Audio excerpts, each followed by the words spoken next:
भाजपनं काही वेळापूर्वी पत्रकार परिषद घेतली आणि या संदर्भात अधिकृत घोषणा केली आहे। मुख्यमंत्री फडणवीसांच्या उपस्थितीमध्ये महत्त्वाची बैठक घेत महानगरपालिका निवडणुकीच्या पार्श्वभूमीवरती भाजपनं हा महत्त्वाचा निर्णय जाहीर केलाय। प्रदेशाध्यक्ष रवींद्र चव्हाण यांच्याकडून ही अधिकृत घोषणा करण्यात आली। भाजपनं बैठक घेत आमदार अमित साटम यांच्या नावावरती शिक्कामोर्तब केलाय।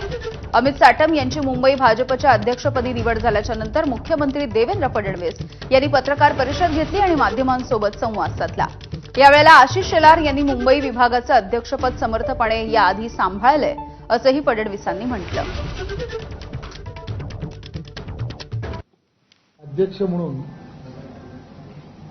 निवड करण्याच्या संदर्भात सर्वानुमते एका नावाची आज घोषणा करावी या दृष्टिकोनातून आज आपल्या सर्वांना या बैठकीला या ठिकाणी बोलवलंय। मला सांगायला आनंद होतो की आज मुंबई अध्यक्ष म्हणून अमित साटम यांची आज निवड करण्याच्या संदर्भात निर्णय झालेला आहे। महाराष्ट्राचे अध्यक्ष रवींद्र चव्हाणजी यांनी कोर कमिटीच्या सर्व सदस्यांशी चर्चा करून आणि वरिष्ठांशी चर्चा करून श्री अमित साटम जे आमदार आहेत विधानसभेमध्ये एक अभ्यासू आणि आक्रमक अशा प्रकारचा आमदार म्हणून त्यांची प्रतिमा आहे। मुंबई भाजपच्या अध्यक्षपदी निवड झाल्याच्या नंतर आमदार अमित साटम यांनी नेमकी काय प्रतिक्रिया दिली बघूयात।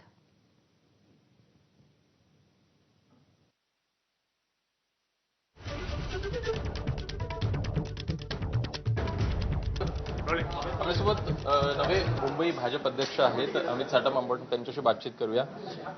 काय नेमकी पहिली प्रतिक्रिया आहे? एकूणच मुंबई अध्यक्ष आता झाला आहे। मी पक्ष नेतृत्वाचे अत्यंत मनापासून मी आभार प्रकट करतो आणि त्यांना धन्यवाद देतो की त्यांनी एवढी मोठी जबाबदारी माझ्या खांद्यावरती टाकलेली आहे। येणाऱ्या काळामध्ये भारतीय जनता पार्टीचा प्रत्येक कार्यकर्ता हा प्रत्येक मुंबईकराच्या दरवाजावरती जाऊन आशीर्वाद घेईल आणि येणाऱ्या काळामध्ये मुंबई शहराला एक भ्रष्टाचार विरहित प्रशासन देण्याच्या दृष्टिकोनातून महायुतीचा महापौर हा मुंबईच्या महानगरपालिकेमध्ये बसवण्याकरता परिश्रम करेल।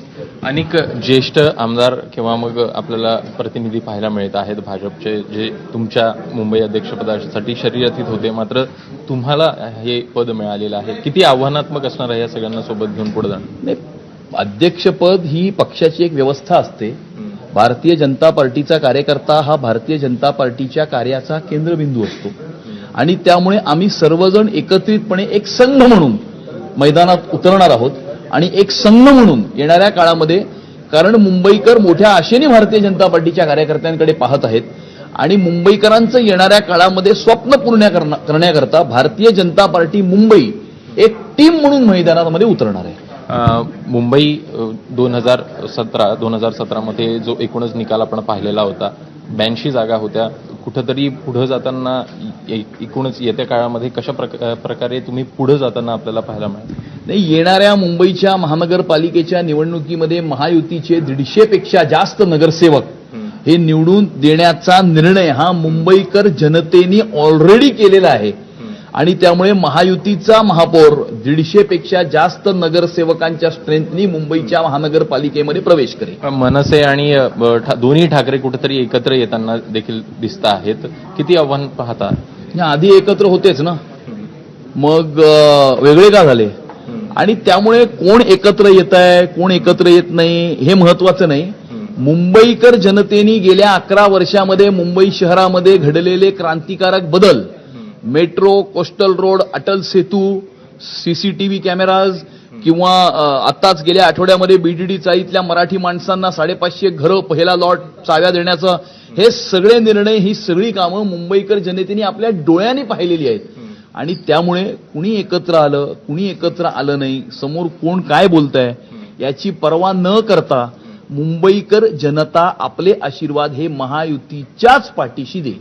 पण एकूणच मराठी तर अमित साटम यांचा थोडक्यात परिचय सुद्धा जाणून घेऊयात। अमित साटम हे भाजपचे मुंबईतले नेते आहेत। साटम हे 49 वर्षांचे आहेत। 15 ऑगस्ट 1976 चा त्यांचा जन्म आहे। 2014 पासून अंधेरी पश्चिम मतदारसंघाचे ते आमदार आहेत. 2019-2024च्या निवडणुकीमध्ये सुद्धा ते विधानसभेवर निवडून गेले.